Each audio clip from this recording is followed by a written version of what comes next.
Assalamualaikum warahmatullahi wabarakatuh. Hello, good morning. How are you today? Alhamdulillah. I hope all of you are in good condition. Okay. Well, in this occasion, I'm very happy because I have the time to share to you the material about grammar review. Ya, saya senang bisa berbagi dengan kalian tentang grammar review untuk kelas 12 ini. Well, before we start our meeting, let's start by say basmalah. Bismillahirrahmanirrahim. Baiklah, anak-anak sekalian, in this occasion, we are going to talk about grammar review. Well, what we will have discussed in this time, the first is about words, and then the second is about phrase, the third about sentence, the fourth about clause, and then the last is about adjective clause. Okay, so we will have 5 points to discuss in this occasion: words, phrase, sentence, clause, and adjective clause. Well, for the first, that is word. Okay, see the screen. This is the definitions of word. What is word? Words are the smallest meaningful bits of a sentence. Jadi kata itu adalah the smallest meaningful bit, ya, bagian terkecil yang mengandung arti of a sentence dari sebuah kalimat. Ya. Jadi bagian terkecil yang mengandung makna, yang memiliki makna dari sebuah kalimat. Okay, look at the sentence below. Lihat kalimat di bawah ini. An old man is carrying a sack of money. Okay, kalimat ini terdiri dari ada man, ada carry, ada old. Okay, man, carry, and old. In the sentence, each word has their own class. Jadi, dalam sebuah kalimat itu setiap kata mempunyai kelas masing-masing, mempunyai fungsi masing-masing. What is that? Okay, for example, in this sentence, carry is a verb. Nah, carry ini dia berperan sebagai kata kerja, verb. What is verb? It tells us what happens. Ya, verb itu bercerita pada kita tentang what happens, apa yang terjadi. And then man is a noun. Jadi man di sini adalah sebagai kata benda. It names thing. Ya, dia menamai sesuatu. And then all is an adjective. Nah, all di sini adalah sebagai kata sifat. It modifies a noun.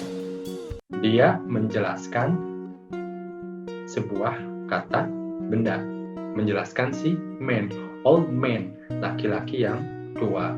Okay, so we put words together to make a phrase, clause, or sentence. Nah, kita biasanya meletakkan kata bersama-sama, put words together, meletakkan bersama-sama to make a phrase, untuk membuat sebuah frase. Ya, membuat sebuah frase, or clause atau klausa, or sentence. Okay, that is about word. Next, the next is about phrase. Yeah. What is phrase? Nah, ini definisinya. What is phrase? A phrase is a group of words that stands together as a single grammatical unit. Jadi sebuah frase adalah sekelompok kata yang berdiri bersama-sama as a single grammatical unit yang mempunyai satu makna, yang memiliki satu makna. Jadi satu kelompok kata yang berkumpul bersama-sama dan memiliki satu makna. Okay. Typically as part of a clause or sentence. Nah, biasanya jadi phrase ini adalah as a part, bagian of a clause or a sentence, bagian dari sebuah klausa atau sebuah kalimat itu, ya. Next, a phrase doesn't contain a subject and verb. Ya, jadi sebuah frase itu dia tidak mempunyai subjek and verb atau kata kerja. Jadi kalau kamu menemukan sekelompok kata terus tidak ada subjeknya, tidak ada verbnya, kemungkinan besar itu adalah frase. Nah, karena tidak mempunyai subjek dan verb, consequently, maka akibatnya adalah cannot convey a complete thought. Jadi, frase itu tidak bisa menyampaikan pesan pikiran secara lengkap. Ya.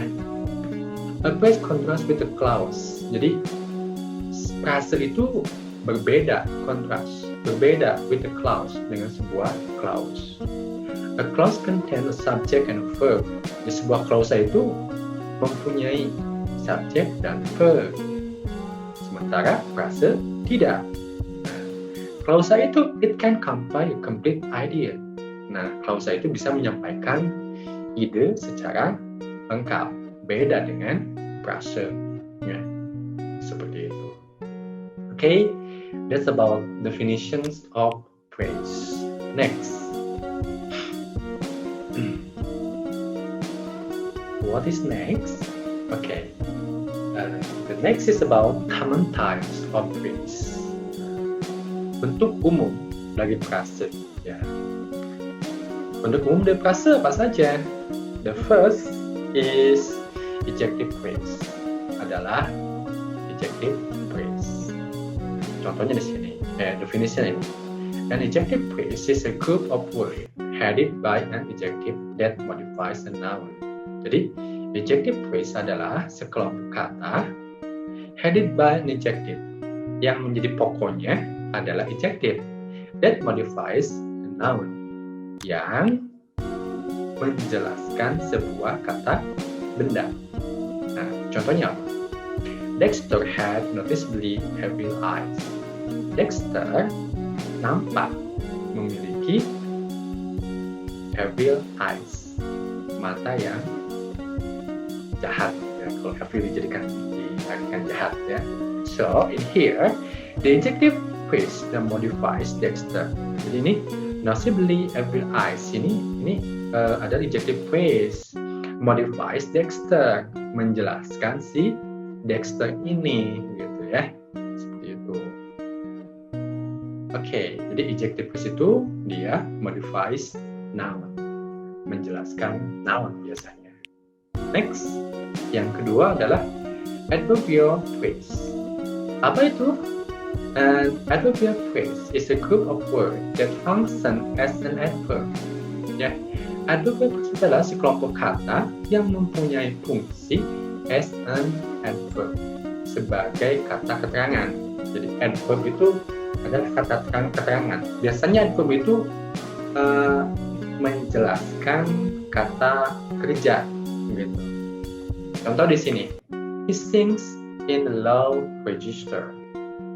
Nah, di sini in a low register adalah adverbial phrase. Ya. Kenapa disebut adverbial phrase? Because modifies the verb. Dia menjelaskan the verb, kata kerja. Apa kata kerjanya? Yaitu sings. He sings in a low register. Ya, dia bernyanyi in a low register. Jadi, in a low register itu dia menjelaskan sings. Okay, next. Noun phrase. What is noun phrase? A noun phrase consists of a noun and all its modifiers. Jadi noun phrase itu terdiri dari noun dan all its modifiers dan semua penjelasannya, ya, dan semua yang menjelaskannya. Example, contohnya, how much is that doggy in the window? Berapa anjing itu tuh in the window yang ada di pajangan. Nah, here the head noun is doggy. Nah, di sini kata benda pokoknya itu adalah doggy. Nah, that is modifier. That itu adalah modifier, menjelaskan. That doggy. That ini menjelaskan doggy, anjing. Itu anjing yang mana? Anjing yang itu tuh. That doggy gitu. And then in the window is also a modifier. Nah, in the window juga dia adalah modifier, menjelaskan doggy. Anjing yang mana? Yang itu tuh, yang di mana? In the window, ya, yang berada di pajangan. Jadi sehingga dikatakan a noun phrase consists of a noun and all its modifier. Terdiri dari kata benda dan semua penjelasannya yang menerangkannya gitu. Okay, do you understand? Okay, alhamdulillah. Perfect ya. Okay, next. What is next? Still common types of phrase. Jadi masih tipe umum dari frase. Berarti yang keempat ya.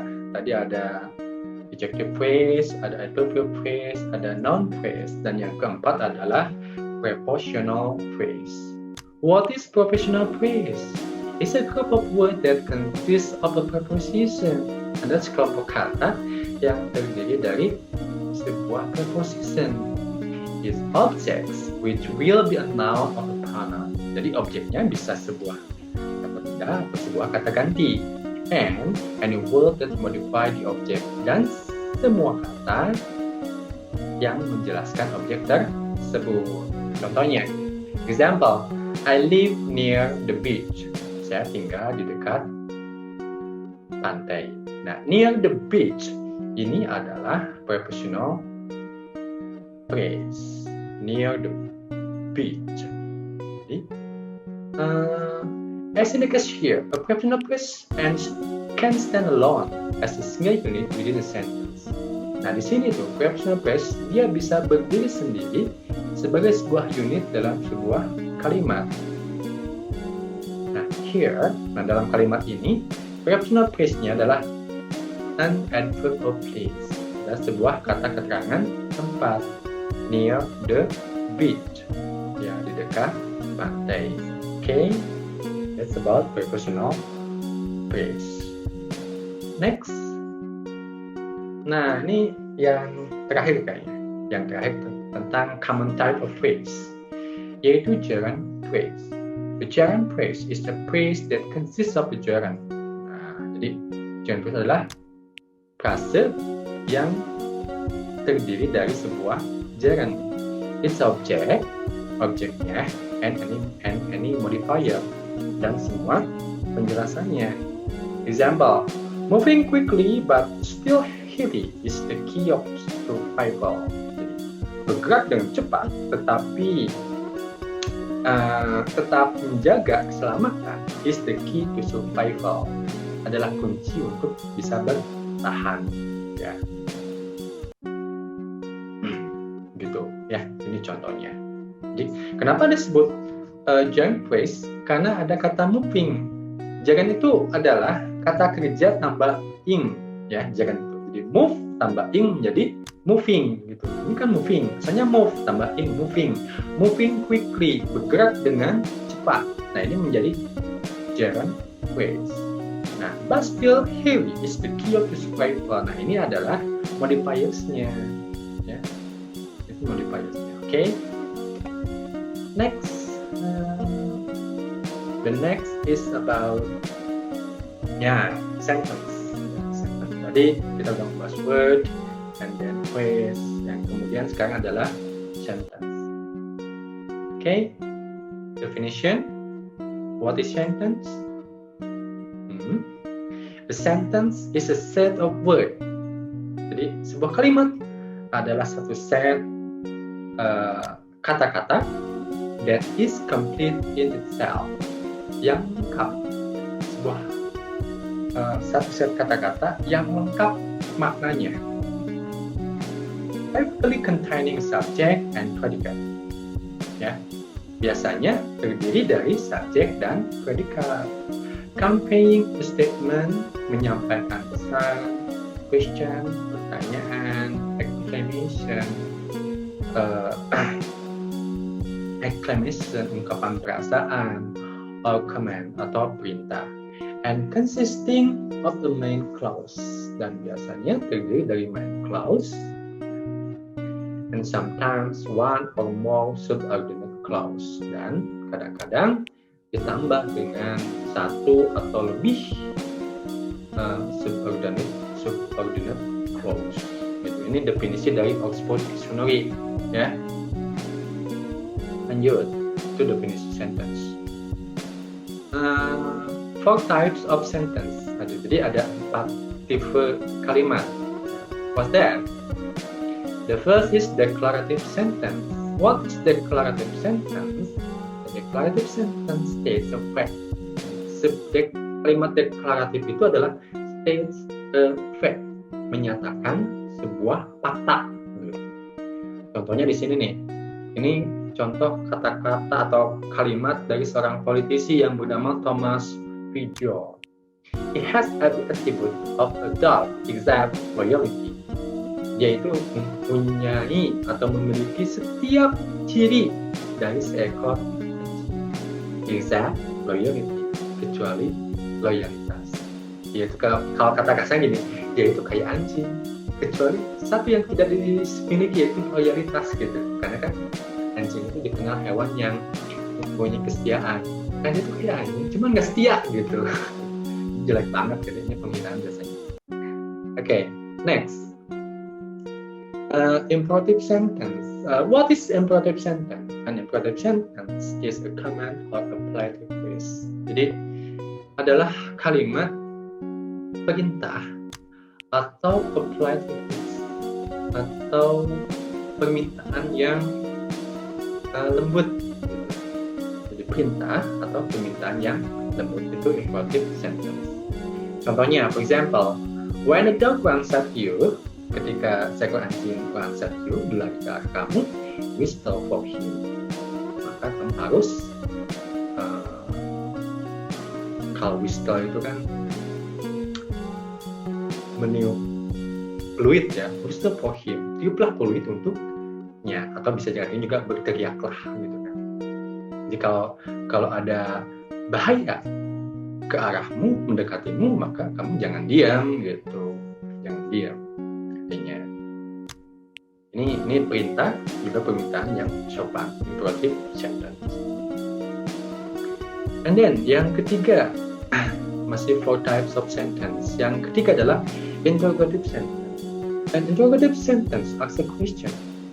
Nah, jadi kalimat interrogative itu adalah ask a question, menanyakan tentang sebuah pertanyaan. Contohnya, who knew that dog saliva can mend a broken heart? Ini pertanyaan. Ini pertanyaan, kalimat tanya yang terkenal dari seorang penulis, Jennifer Neal. Who knew that dog saliva can mend a broken heart? Siapa yang tahu bahwa lidah air liur anjing itu can mend a broken heart, bisa menyembuhkan ya a broken heart, hati yang terluka gitu. Ya. Lanjut. Nah yang keempatnya, exclamatory sentence. Apa sih exclamatory sentence itu? Adalah expresses excitement or emotion.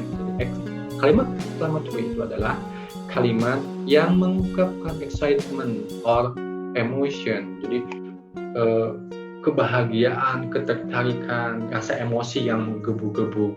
Gitu. Ya. Contohnya, in Washington, it's dog, eat dog. In academia, it's exactly the opposite. Jadi di Washington itu, it's dog, eat dog. Anjing itu makan anjing.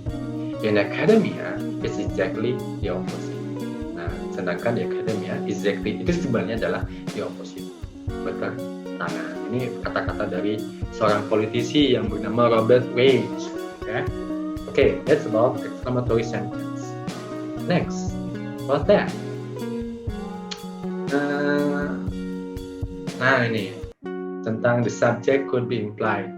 Jadi dalam kalimat itu tidak harus bahwa setiap kalimat itu dia mempunyai subjek. Kadang-kadang ada kalimat yang subjeknya itu be implied, dihilangkan atau disamarkan gitu, disamarkan. Contohnya apa? Nah ini ya.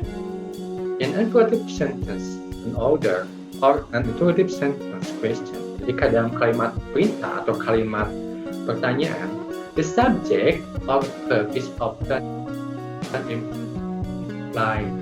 Ya, sering subjek atau kata kerjanya itu disamarkan. For example, run, lari. Ya itu kan maknanya bukan sekedar satu kata run, tapi di sananya bisa ada subjek yang disamarkan. Bisa juga, ayo kamu lari gitu, you run, so go, you go gitu kan. Cuman ini diambil verbnya, yaitu run, go gitu ya. Nah ini go, run and go ini, this is the short sentence in English, adalah kalimat terpendek dalam bahasa Inggris. Tapi jangan lupa tandanya, tanda serunya. Kalau hanya menulis go tanpa ada tanda seru apa, misalkan run gitu, mungkin maknanya orang salah menangkap makna. Atau dalam kalimat interrogatif, why? Gitu kan? Why? Ini menjadi sebuah kalimat. Kenapa? Karena subjeknya disamarkan. Tapi orang paham, why? Nah, when we say why, the people understands what that, apa artinya, ya. And then the shortest sentence without an implied subject or verb is I am or I go. Ya. Jadi kalimat terpendek tanpa menyamakan subjek, contohnya adalah I am, who I am, atau I go. Nah itu adalah kalimat terpendek tanpa menyamakan subjek. Jadi subjek masih ada, yaitu I am, I go. Ya. Okay, next. Okay, what's that? Masih for sentence structure. Okay. For sentence structure. 4 struktur kalimat. Ya. A sentence can consist of a single clause or several clauses.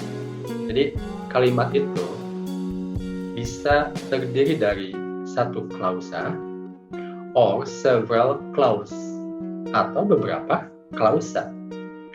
When a sentence is a single clause, ketika sebuah kalimat itu hanya terdiri dari satu klausa, it is called a simple sentence. Maka kalimat itu disebut simple sentence, kalimat yang sederhana. And the clause is called an independent clause. Dan klausa tersebut disebut independent clause.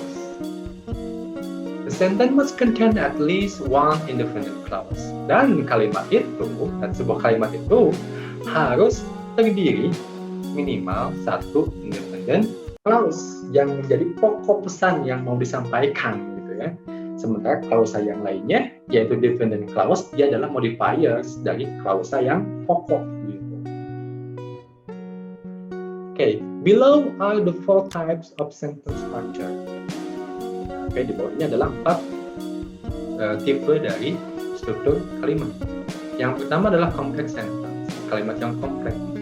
Nah, complex sentence itu dia mempunyai sebuah independent clause and at least one dependent clause. Dia terdiri dari satu independent clause, ya, klausa yang pokok, dan one dependent clause. One dependent clause-nya itu dia sebagai modifiers yang menjelaskan independent clause. Oke, contohnya apa?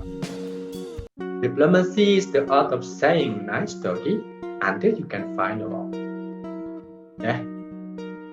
Di diplomasi adalah seni bagaimana kita berkata nice story. Anjing yang bagus. Ya.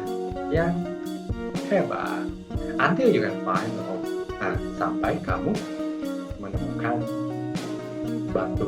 Batu di sini artinya tantangan, ya, atau juga masalah. Nah, ini dikatakan oleh seorang aktor bernama Will Rogers, oke? Atau kalimat yang lainnya, when you are on the internet, nobody knows you are dog. Ya, ketika kamu berada di internet, ya di dunia maya, nobody knows you are the dog. Nggak seorang pun tahu ya bahwa kamu seorang anjing. Ya. Jadi kalau di medsos itu kita bisa tampil seolah-olah perfect person, ya, orang yang sempurna dengan pencitraan, ya. Sehingga dikatakan di sini ini seorang kartunis menulis Peter Steiner, when you are on the internet, nobody knows you are the dog. Ketika kamu berada di internet, ya, di dunia medsos, ya, nobody knows you are the dog. Nggak seorang pun tahu kamu seorang anjing. Ya. Tapi kalau di kehidupan nyata, orang terdekat kita mungkin tahu kita itu siapa. Oke, next. Yang kedua, compound sentence. What is compound sentence? A compound sentence has at least 2 independent clause. Jadi disebut compound sentence itu bila dia memiliki minimal 2 independent clause. Ya. 2 independent clause. Gitu. Contohnya apa? Can't happen and let's leave the dogs of war. Ini kalimat yang disampaikan oleh William Shakespeare. Ya, can't happen and let's leave the dogs of war. Ya, oke. Next, yang ketiganya apa itu? Yang ketiganya adalah simple sentence. A simple sentence has just one independent clause. Tadi udah dibahas di sebelumnya ya, bahwa kalimat sederhana adalah hanya memiliki satu independent clause. Contoh, you can't surprise a man with a dog. Kamu tidak bisa mengejutkan seseorang dengan seekor. And then yang terakhir, compound complex sentence. Ini gabungan, udah kompleks, compound lagi. Ya. Adalah has at least 2 independent clause and at least 1 dependent clause. Jadi minimal terdiri dari 2 independent clause dan 1 dependent clause. Oh, ini ada kalimatnya dari seorang editor, John B. Bogart. When a dog bites a man, ketika seekor anjing menggigit seorang manusia, ya, that is not news. Itu bukan berita. Because it happens so. Karena hal itu sudah biasa terjadi. But if a man beats a dog, tetapi jika seorang manusia beats a dog, menggigit seekor anjing, that is news. Nah, itu baru berita. Ini kata-kata terkenal dari seorang editor yang bernama John B. Bogart. Oke, ini contoh dari compound complex sentence. Oke, next. What's that? Nah, next is about clause. Ya, tadi udah sempat disinggung-singgung tentang clause ya. What is clause? Definition. A clause is a group of words that include subject and verb. Ya, jadi sebuah klausa itu adalah sekelompok kata yang berada di dalamnya a subject and a verb. Sebuah subjek dan sebuah kata kerja. A clause function as an adjective, an adverb, or a noun. Jadi sebuah clause itu bisa berfungsi sebagai adjective, adverb, atau noun. Next, berikutnya tentang functional of clause. Fungsi dari clause apa saja? Nah, yang pertama adalah a clause functional as an adjective.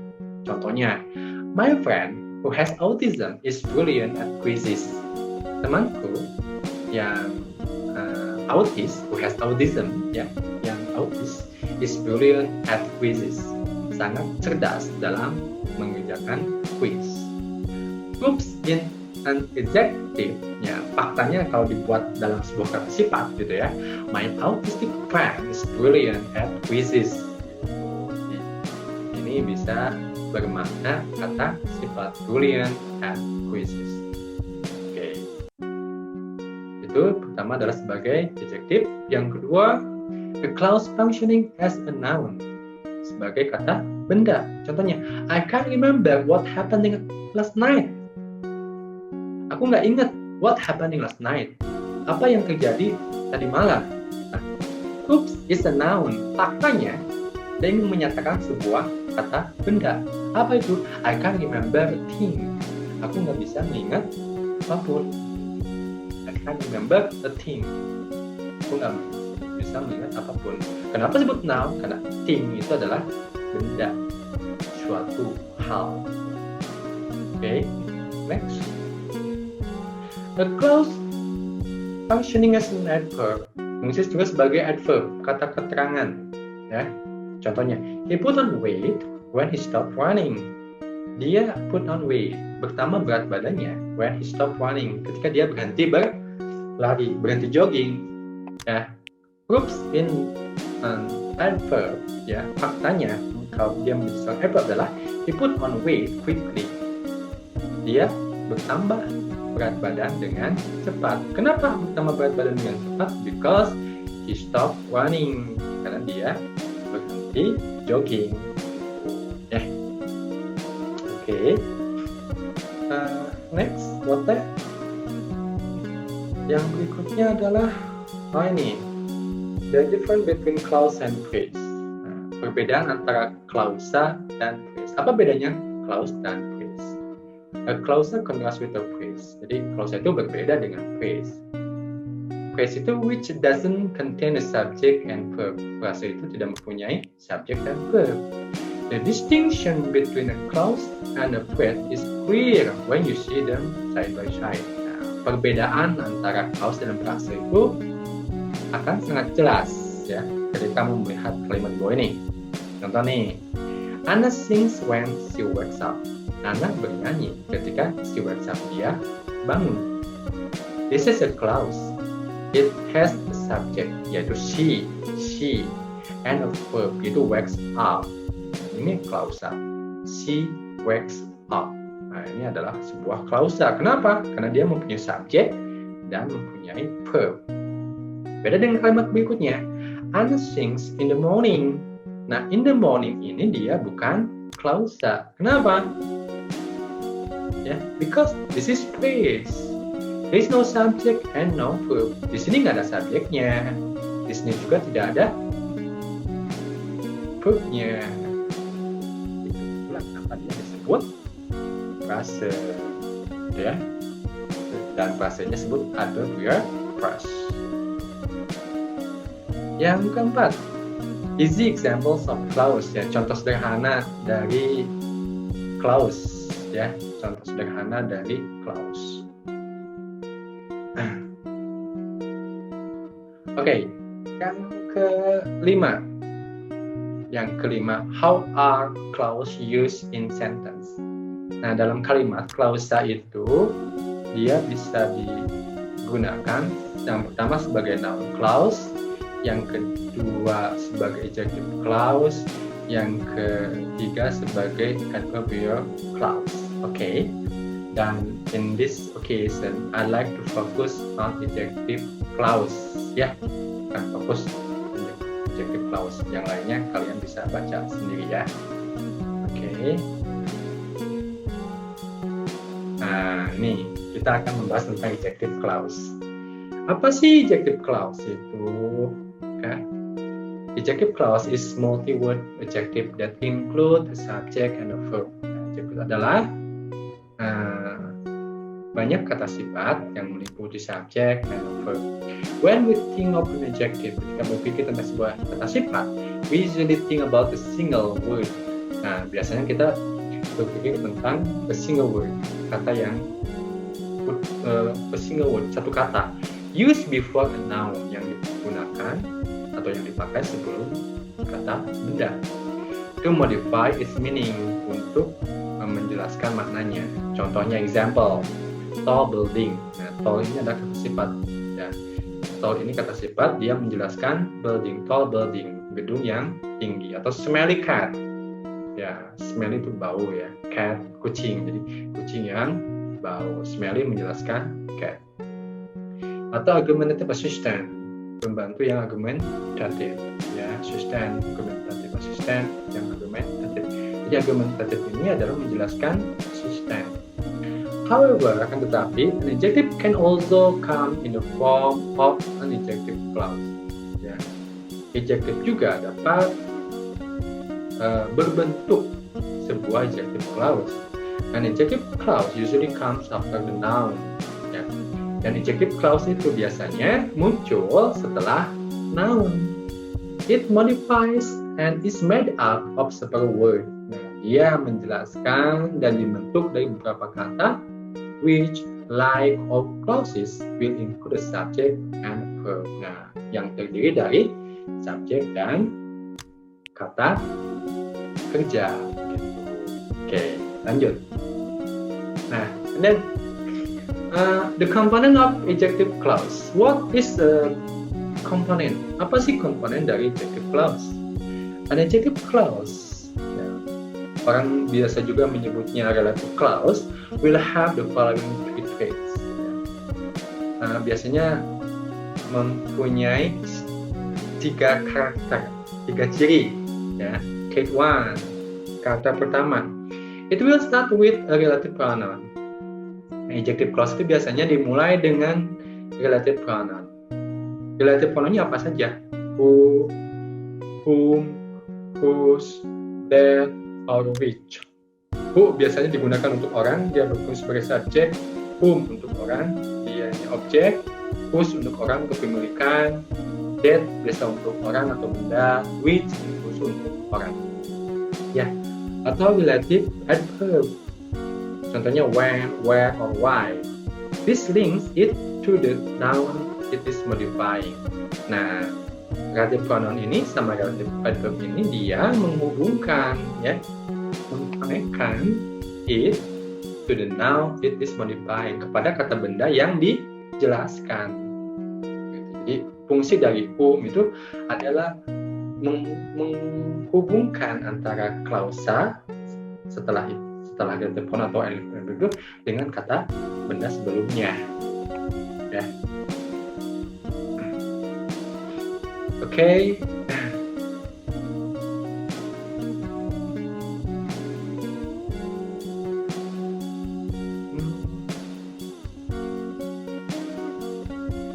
Selanjutnya,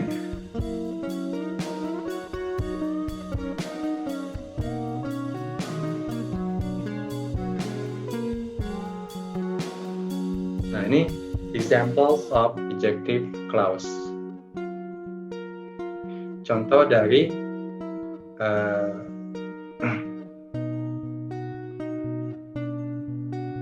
adjective clause. Here are some examples of adjective clause. Nah, pertama, the carpet that you bought last year have rotted. Karpet yang kamu beli tahun lalu have rotted, telah lapuk. Nah, ini that ini adalah relative pronoun yang dia bisa digunakan untuk benda, bisa juga untuk manusia. Karpet di sini benda, dia pakai that. Ya, kalau manusia juga bisa pakai that. Nah, jadi that itu adalah relative pronoun paling aman. Dia bisa digunakan untuk benda, untuk orang, untuk subjek atau objek juga gitu. The carpet that you bought last year have rotted. Jadi noun-nya ini carpet, dan ini adalah klausa, adjective clause yang menjelaskan carpet itu. The carpet that you bought last year have rotted. Karpet yang kamu beli last year telah lapuk. Kamu beli tahun lalu telah lapuk. Kalau ini aja jadi bingung. Apa sih itu? Nah, makanya ada ini, the carpet. Dia adalah independent clause-nya. Apa yang kamu beli itu jadi karpet, ya. And then, the man who comes to her house is my friend. Laki-laki yang datang ke rumahnya adalah temanku. Nah, ini who ini digunakan untuk orang, man, ya. Dia sebagai subjek. Kenapa dia sebagai subjek? Karena dia melakukan pekerjaan, yaitu apa? Comes. The man who comes, ya. Laki-laki yang datang. Gitu ya. Maka dia sebagai subjek. Jadi the man who comes to her house is my friend. Laki-laki yang datang ke rumahnya adalah teman saya. Dan berikutnya, the boy whom my father gave him a present is homeless. Jadi, anak laki-laki yang ayah saya memberinya sebuah hadiah adalah seorang tuna wisma. Ya. Jadi whom ini digunakan relative pronoun yang digunakan untuk orang, dia posisinya sebagai objek. Boy, laki-laki yang ayah saya memberinya. Nah, laki-laki itu kan diberi sama ayah saya, berarti dia sebagai objek yang diberi. Nah, present is a homeless, seorang tuna wisma. Oke, berikutnya, the follies which a man regret most in his life are those which he didn't commit when he had young. Ya, the follies, kebodohan. Kebodohan kan bukan orang ya, dia benda abstrak. Which a man regret, yang seseorang sesali most in his life, banyakkan dalam hidupnya adalah those which, yaitu he didn't commit when he had the opportunity. Dia tidak sungguh-sungguh ketika dia mempunyai kesempatan. Jadi kebodohan, ya, yang banyak orang sesali dalam hidupnya adalah dia tidak sungguh-sungguh ketika dia mempunyai kesempatan. Gitu. Duh, kenapa aku dulu nggak sungguh-sungguh belajar gitu biar bisa sukses? Itu biasanya diomongin setelah dia keluar sekolah atau keluar kuliah dan dia tidak sukses hidupnya. Kenapa? Karena terkait dengan dia yang tidak sungguh-sungguh saat belajar di sekolah. Ya, padahal dia punya kesempatan untuk bisa sukses, tapi dia tidak sungguh-sungguh. Atau selanjutnya ini, bore, a person who talks when you wish him to listen. Jadi, bore itu adalah orang who talks, yang ngomong when you wish him to listen. Ketika kamu ingin dia itu diam gitu, nah itu disebutnya bore. A bore, a person who talks when you wish him to listen. Bore itu adalah orang yang itu ngomong aja, padahal ketika itu kamu ingin dia itu diam mendengarkan kamu. Okay, and the last, the car whose parked in front of the shop is my uncle's. Mobil yang diparkir di depan toko itu is my uncle's, adalah milik dari paman saya. Okay, that's the samples of adjective clause. Okay, we have discussed about word, phrase, clause, sentence, and adjective clause. Okay, I hope all of you able to catch my explanations and understand with the material, ya, bisa memahami apa yang saya sampaikan dan memahami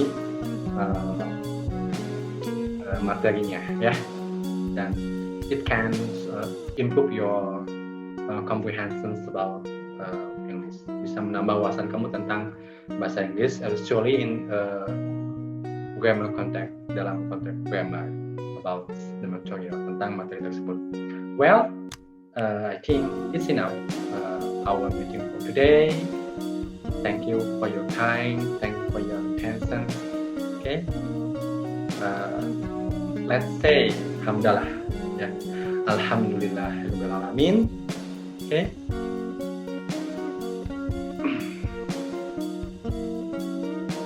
And I'd like to say thank you.